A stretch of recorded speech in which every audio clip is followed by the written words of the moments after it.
गासै रायजो राजानिसिम गिबियावनो दा दिनै जोङो जितु माने गुवाहाटीयाव जोंनि गुवाहाटी बे गणेशपारा नोगोरमायाव जितु जोङो माने बागुरुम्बानि बिश्व रेकर्ड खालामनायनि थाखाय जितु जोङो आखायाव लादों दाब जायगानिफ्राय दिनै नुजाथिफैदों आरो जोङो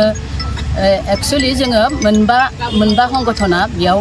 एखेलगे लोगो जानानै बे खामानिखौ आखायाव लानाय जादों आरो जिहेतु फैबाय थानाय जितु बिश्व रेकर्डआव जों बागुरुम्बाखौ जितु जों देखायनो थाखाय दा माने दाब जायगानिफ्राय मोसाखावरिफोरा दिनै माने 100 जन जादों आरोना बेखौ बेखिनियावनो जों बहुत माने दिनै बे माने मोसानाय जितु फोरोंगिरि जों बेयाव लाबोदों अस्ताद धीरेन्द्रनाथ माने रामसियारिखौ बिथाङा माने दा बर्तमान माने 27, 28, 29 सिम माने गाबोन थाथ'गोन 27 निफ्राय आरो माने बेखौ लाखिनाय जादों गतिके माने बेयाव जोङो साक्सेसफुल खालामगोन होननानैनो जोङो आखायाव गासैबो संगठना जोङो हेफाजाब होलायनांगोन आरो बे खामानिया माने जोबोदैनो माने मोजां खामानि जों आखायाव लादों दा बेखौथ' माने बिश्व वर्ल्डआव गतिके बे जानो फैगासिनो दङ बेखायनो जोङो गासैबो हेफाजाब होलायनांगौ गासै संगठनफ्रा आरो जितु 27, 29 आव जोङो इभिनिं माने बेलासेयाव लादों जिहेतु सान्दुं गोसाखाय मोसानायाव एसे दिगदार जायो बेखायनो 3टा बाजानिफ्राय जों लानाय जादों जाहाथे बे दिनाबो जाहाथे लैहोर गासैबो नुजाथिफैयो रायजो राजा आरो मोसाखावरिफ्रा बेखौनो आङो आर'ज गाबबाय दा फैगौ 30 तारिखआव जोंहा सिटी मल आरो सिटी सेन्टाराव गुवाहाटी माने बेयाव थैसाम माने 2 पार्ट न थैसामा माने सोलिनो फैगासिनो दङ बेयाव जाहाथे रायजो राजाफोरखौ खावलायदों गुरैयैनो जाहाथे लैहोर फैनानै सिटी मल आरो सिटी सेन्टाराव जाहाथे बे थैसाम माने फिसार फिल्मखौ जुदि नायहैयो बा नायनो फैयो बेखौनो आङो गुरैयै खावलायबाय रादाबनि बुथुमगिरि नोंथांमोनखौ गिबियावनो आं खुलुमबाय साबायखर हरबाय दिनै जोङो 25 अक्ट'आव गुवाहाटी जिल्लानि नोगोरमायाव जों मोनबा गौथुमा खौसे जानानै जोंनि फैगोन गोनां गिनिस रेकर्ड बुकनि थाखाय बागुरुम्बानि थाखाय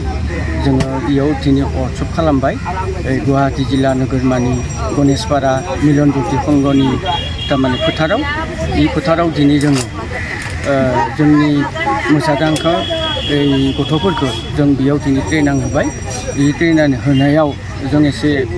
मोनदांबाय जे जोंबो बागुरुम्बानि थाखाय जोङो वर्ल्ड रेकर्डनि थाखाय जों जा ट्रेनिं होदो बेयाव लोहै नुजाफैदों बे नुजाफैनायाव जोंबो गासै रायजो राजाफोरनि जोंनि गथ'फोरखौबो जों साबायखर हरबाय आरो बेयाव नुजाथिनाय रायजो राजाफोरखौबो जों साबायखर हरदो जेन फैबाय थानाय जोंनि वर्ल्ड रेकर्ड गिनिसनि बागुरुम्बाखौ जेन खौसेयै जों गोजोनै जों गाहामै खौथिलांनो हागो जोंनि वर्ल्ड रेकर्डखौ जों भंग खालामनो हागो जोंनि बे माबायाव आसाम हादोराव बेखौनो जोंबो दिनै वार्कशपआवनो जों थैजोमसे जोंनि वार्कशपखौ जों दिनै शुभ उद्बोधन खालामबाय बे शुभ उद्बोधनावनो जोंनि गासैबो थांखिफोरखौबो जों मदद होगोन होननानैनो जों थांखि लानानै जोंनि खामानिफोरखौ फैगौआव वार्कशपफोरावबो जों दावगालांसिगोन होननानै जों আমাৰ গুৱাহাটী মহানগৰীৰ শিল্পীসকলে আজিৰ পৰা প্ৰস্তুতি চলাইছোঁ আমি আজি ৰাতিপুৱা ঠিক 9:30 বজাৰ লগে লগে আমাৰ শিল্পীসকল আহি সমবেত হৈছে আৰু প্ৰস্তুতিৰ আৰম্ভণিতেই আমি আমাৰ যি কাৰ্যসূচী লৈছোঁ সেয়া আছিল মানে বন্তি প্ৰজ্বলনৰ পিছতেই আমি কোকৰাঝাৰৰ পৰা প্ৰশিক্ষক লৈ আহিছোঁ প্ৰশিক্ষক আমাৰ মাজত ধীৰেন ৰামচিয়াৰী উপস্থিত হৈছে তেখেতে আজি আমাৰ ছাত্ৰীসকলক যি বাগৰুম্বা নৃত্য সেই বাগৰুম্বা নৃত্যৰ সম্পৰ্কে কিছু পাঠদান কৰিছে পাঠদান কৰাৰ পিছতেই নৃত্যৰ যি ভংগীমা ভংগীমা কিছু তেওঁলোকক অৱগত কৰাইছে আৰু অহা 27, 28, 29 এই 3 দিনীয়া কাৰ্যসূচীৰে আমি প্ৰশিক্ষণৰ বাবে ব্যৱস্থা কৰিছোঁ আবেলি ঠিক 3 বজাৰ পৰা আমাৰ প্ৰশিক্ষণ হ'ব আৰু সেই 3টা দিনতো তেখেতে আহি উপস্থিত হ'ব আৰু গুৱাহাটী মহানগৰীৰ পৰা আমি 2000 শিল্পীক লৈ যোৱাৰ কাৰণে প্ৰয়াস কৰিছোঁ যিহেতু আমাৰ অসম চৰকাৰ আৰু BTED চৰকাৰৰ পৰা এটি প্ৰস্তুতি হাতত লোৱা হৈছে 10,000 ওপৰত শিল্পীয়ে আমাৰ বাগৰুম্বা নৃত্য প্ৰদৰ্শন কৰাৰ বাবে যি প্ৰস্তুতি চলাইছে সেই প্ৰস্তুতিত আমিও অংশগ্ৰহণ কৰাৰ বাবে